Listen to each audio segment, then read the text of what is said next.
Welcome to Madras சமையல். இன்னைக்கு நம்ம மெட்ராஸ் சமையல்ல சின்ன குழந்தைங்கள்ல இருந்து பெரியவங்க வரைக்கும் நல்லா விரும்பி சாப்பிட்ற மாதிரியான கேரட் புட்டிங் எப்படி பண்றதுன்னு பார்க்கலாம். இது பண்றதுக்கு ஃபர்ஸ்ட் வந்து நம்ம கேரமல் லேயர் தயார் பண்ணணும். அதுக்கு நான் இன்னைக்கு வந்து 6 டேபிள் ஸ்பூன் சர்க்கரை எடுத்திருக்கேன். சர்க்கரை கரைஞ்சி அந்த ஓரங்கள்லாம் கொஞ்சம் ஒரு ப்ரௌன் கலர்ல வரும். இந்த மாதிரி வந்ததும் நம்ம கலந்து விட்டுறலாம். இப்போ பாருங்க, எல்லாமே நல்ல ஒரு தேன் கலர்ல வந்திருக்கு. இந்த ஸ்டேஜில் நம்ம ஸ்டவ் ஆஃப் பண்ணிடலாம். இதை வந்து நம்ம எப்பவும் பண்ணுற மாதிரி ஒரு பெரிய பேனில் பண்ணாலும் ஓகே, அப்படி இல்லைனா இந்த மாதிரி நம்ம ஸ்டெயின்லெஸ் ஸ்டீல் கிண்ணங்கள் கூட எடுத்துக்கலாம். நான் வந்து ஒரே சைஸில் இருக்கிற மாதிரி 3 கிண்ணம் எடுத்திருக்கேன். இந்த மாதிரி நல்ல சூடு தாங்கிறது தான் நம்ம எடுக்கணும். அப்படி இல்லைனா ஸ்டெயின்லெஸ் ஸ்டீல் பாத்திரம் நம்ம எடுத்துக்கலாம். இந்த மாதிரி எல்லாத்துலேயுமே சமமாக சேர்த்துருக்கேன்.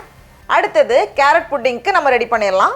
இது பண்ணுறதுக்கு நான் இன்றைக்கி வந்து 2 பெரிய சைஸ் கேரட் எடுத்திருக்கேன். இது வந்து கிட்டத்தட்ட 150 கிராம். அதை வந்து கொஞ்சம் சின்ன சின்னதாக நம்ம கட் பண்ணிவிட்டு மிக்சியில் அரைச்சோம் அப்படின்னா நமக்கு ஈஸியாக இருக்கும். இந்த மாதிரி சின்ன சின்னதாக கட் பண்ணதுக்கப்புறமா இதை வந்து ஒரு மிக்ஸி ஜாரில் மாற்றிட்டு கூடவே 1/2 கப் தண்ணி சேர்த்துட்டு நல்லா அரைச்சி இந்த மாதிரி எடுத்துகிட்டு வந்திருக்கேன். இப்போ இதை வந்து நம்ம வடிகட்டிடலாம். வடிகட்டாமல் சேர்த்தாலும் ஓகே தான். நம்ம வந்து இந்த மாதிரி வடிகட்டும் போது இன்னும் கொஞ்சம் கூட ஸ்மூத்தாக இருக்கும். அதுக்காக இந்த மாதிரி எல்லா ஜூஸையும் எடுத்தாச்சு. கேரட் ஜூஸ் ரெடியாக இருக்குது. இன்றைக்கி வந்து நம்ம முட்டை இல்லாமல் பண்ண போகிறோம். அதனால முட்டைக்கு பதிலாக 2 டேபிள் ஸ்பூன் சோள மாவு எடுத்திருக்கேன். அப்படி இல்லைனா சோள மாவுக்கு பதிலாக நம்ம வந்து கஸ்டர்ட் பவுடரும் எடுத்துக்கலாம். 2 டேபிள் ஸ்பூன் சோள மாவு கூடவே 2 டேபிள் ஸ்பூன் பால் சேர்த்துட்டு நம்ம நல்லா கரைச்சி வச்சிடலாம். ரெடியாக இருக்குது. இப்போது கேரட் புட்டிங் பண்ணுறதுக்கு 1 கப் பால் இதை வந்து ஒரு பேனில் சேர்த்துக்கோங்க. கூடவே நம்ம ரெடி பண்ணி வச்சுருந்தோம்ல கேரட் ஜூஸ், அது எல்லாமே அப்படியே சேர்த்துட்டேன். அதுக்கப்புறமா 1 டேபிள் ஸ்பூன் நெய் அப்படி இல்லைனா வந்து நம்ம வெண்ணெய் கூட சேர்த்துக்கலாம். சேர்த்துட்டு இந்த மாதிரி லைட்டாக சூடானதும் இதில் 4 டேபிள் ஸ்பூன் ரவை, வறுக்காத ரவை தான் எடுத்திருக்கேன், 1/4 கப் சேர்த்துட்டு ஒரு வாட்டி நம்ம கலந்துடலாம். கலந்ததுக்கப்புறமா இதில் வந்து நம்ம சர்க்கரை சேர்க்கணும். நான் வந்து 1/2 கப் சர்க்கரை எடுத்திருக்கேன். இது கூடவே 1 சிட்டிகை உப்பு, அப்புறமா வாசனைக்காக கொஞ்சம் ஏலக்காய் தூள்.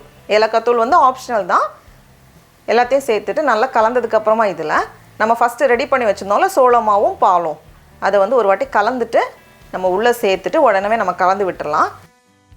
ஏன்னா சோளமாவு சேர்த்ததுமே கொஞ்சம் கெட்டியாக வந்துடும். இது வந்து டக்குன்னே கெட்டியாகிரும். ஒரு ரொம்ப சாஃப்டான கேசரி பதத்தில் இருக்குது பாருங்கள். இந்த மாதிரி இருக்கணும்.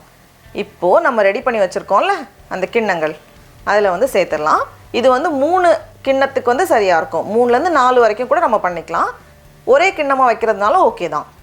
இந்த மாதிரி ஃபில் பண்ணதுக்கப்புறமா இந்த மாதிரி ஏதாச்சும் ஒரு மூடி எடுத்தாலும் ஓகே, அப்படி இல்லைனா நான் வந்து அலுமினியம் ஃபாயில் வச்சு மூடி வச்சுருக்கேன். இப்போது ஒரு இட்லி குக்கர் அப்படி இல்லைனா ஏதாச்சும் ஒரு பேனில் தண்ணி கீழே வச்சுக்கோங்க. தூக்கி வைக்கிறதுக்காக ஒரு ஸ்டாண்ட் வச்சுட்டு நம்ம வந்து எல்லாத்தையும் உள்ளே வச்சிடலாம். இதை மூடி வச்சுட்டு மிதமான சூடில் மீடியம் ஹீட்டில் கிட்டத்தட்ட 17லேருந்து 18 நிமிஷம் போல் வேக வச்சுக்கோங்க. நான் வந்து கரெக்டாக 18 நிமிஷத்தில் ஆஃப் பண்ணிவிட்டு இதை வந்து கொஞ்சம் நேரம் அப்படியே வச்சுருந்தேன். இது வந்து நல்லா ஆறுனதுக்கப்புறமா நம்ம வந்து ஓப்பன் பண்ணலாம். இப்போ பாருங்கள், நல்லா செட் ஆகி சூப்பராக இருக்குது. இதை வந்து நம்ம கவுத்திட்டோம் அப்படின்னா சூப்பரான கேரட் புட்டிங் தயார். அவ்வளோதான்.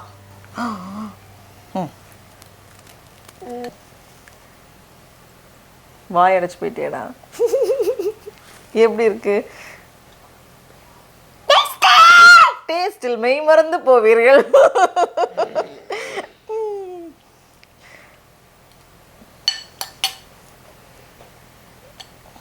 இப்போ இதை நம்ம டேஸ்ட் பண்ணி பார்க்கலாமா?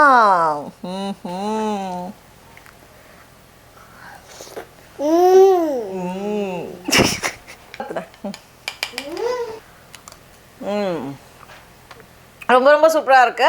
நீங்களும் கண்டிப்பாக இந்த ரெசிபியை வீட்டில் செஞ்சு பாருங்கள். உங்களுக்கு இந்த வீடியோ பிடிச்சிருந்துச்சுன்னா மெட்ராஸ் சமையலுக்கு சப்ஸ்கிரைப் பண்ணுங்கள். நாவின் சுவை எறும்புகள் மலரட்டும்.